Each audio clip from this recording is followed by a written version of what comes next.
शिव पुराण श्री रुद्र संहिता तृतीय खंड 33वां अध्याय। अनरण्य राजा की कथा। ब्रह्मा जी बोले, हे नारद, कुल की रक्षा करने के लिए किसी एक का त्याग कर देना ही नीति शास्त्र कहलाता है। जिस प्रकार राजा अनरण्य ने अपने राजपाट, संपत्ति और अपने परिवार की रक्षा के लिए अपनी पुत्री का विवाह एक ब्राह्मण से कर दिया था, इसी प्रकार लोक कल्याण के लिए आपको भी स्वीकृति दे ही देनी चाहिए। राजा अनरण्य के बारे में सुनकर शैलराज हिमालय ने पूछा, हे महर्षि, मैं राजा अनरण्य की कथा सुनना चाहता हूँ। गिरिराज हिमालय के ऐसे वचन सुनकर मुनि वशिष्ठ बोले, हे पर्वतराज, महाराजा मनु की 14वीं संतान इंद्राशावर्णी के वंश में ही राजा अनरण्य का जन्म हुआ था। वे भगवान शिव के परम भक्त थे। 7 द्वीपों पर उनका राज था। राजा अनरण्य ने भृगु मुनि को अपना आचार्य बनाकर 100 यज्ञ पूर्ण कराए थे। राजा अनरण्य की 5 रानियां, 100 पुत्र व एक साक्षात लक्ष्मी स्वरूपा परम सुंदरी कन्या थी, जिसका नाम पद्मा था। पद्मा इकलौती पुत्री होने के कारण बहुत लाडली थी। राजा अनरण्य और उनकी 5 रानियां पद्मा को बहुत प्यार करते थे। राजा बहुत ही सरल, न्यायप्रिय व उदार थे। देवताओं द्वारा स्वर्ग का सिंहासन दिए जाने पर उन्होंने उसे ग्रहण करने से इनकार कर दिया था। जब राजा अनरण्य की प्रिय पुत्री पद्मा विवाह के योग्य हुई तो राजा अनरण्य को उसके विवाह की चिंता सताने लगी। पद्मा के लिए योग्य वर की खोज शुरू हो गई। चारों दिशाओं में सुयोग्य वर की तलाश की जा रही थी। अनेकों राजाओं को पत्र लिखे गए। एक दिन संयोगवश देवी पद्मा वन में विहार के लिए अपनी सखियों के साथ गई हुई थी। वहां तपस्या करके लौट रहे ऋषि पिप्पलाद की दृष्टि पद्मा नाम की उस सुंदरी पर पड़ गई। वे उसकी सुंदरता पर मोहित हो गए। वे उस सुंदरी को मन में बसाए हुए ही अपनी कुटिया पर पहुंच गए। सुंदरी का सौंदर्य पिप्पलाद के मन मस्तिष्क में धंस गया था। एक दिन ऋषि पिप्पलाद पुष्पाभद्रा नामक नदी में स्नान करने गए। संयोगवश राजा अनरण्य की परम सुंदरी पुत्री पद्मा भी वहां उपस्थित थी। उसे पुनः देखकर ऋषि पिप्पलाद के मन की इच्छा पूरी हो गई। उन्होंने पद्मा की सखियों और सैनिकों से उसका परिचय प्राप्त कर लिया। वहीं कुछ मनुष्यों ने ऋषि की हंसी उड़ाते हुए कहा कि ऋषि जी, आपका मन देवी पद्मा पर मुग्ध हो गया है, तो आप महाराज से उन्हें मांग क्यों नहीं लेते।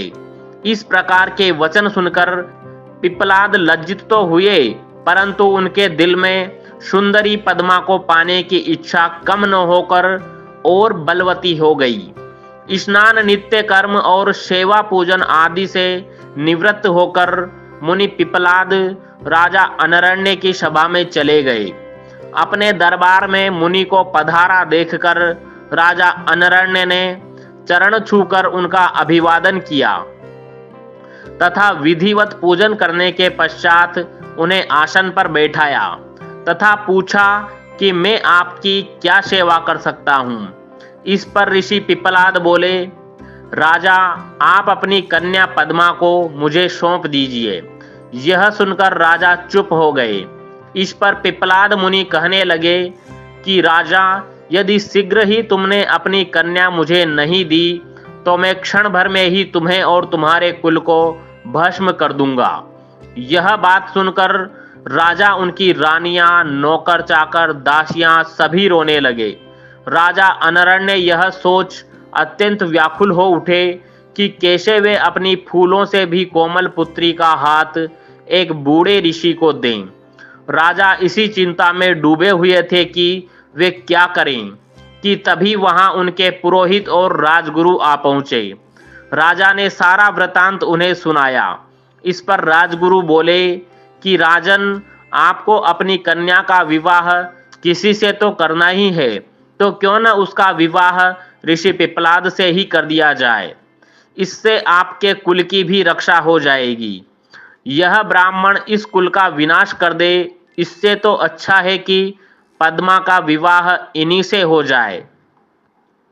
इस प्रकार अपने राजपुरोहित और राजगुरु के वचन सुनकर राजा अनरण्य ने अपने कुल की रक्षा करने के लिए अपनी कन्या को वस्त्र आभूषणों से अलंकृत कर उसे ऋषि पिप्पलाद को अर्पित कर दिया। तत्पश्चात देवी पद्मा और ऋषि पिप्पलाद का वैदिक रीति से परिणयोत्सव संपन्न हुआ तथा राजा ने प्रसन्नता पूर्वक अपनी पुत्री को विदा कर दिया। राजा अनरण्य से विदा लेकर ऋषि पिप्पलाद अपनी पत्नी पद्मा को साथ लेकर अपने आश्रम पर पहुंचे।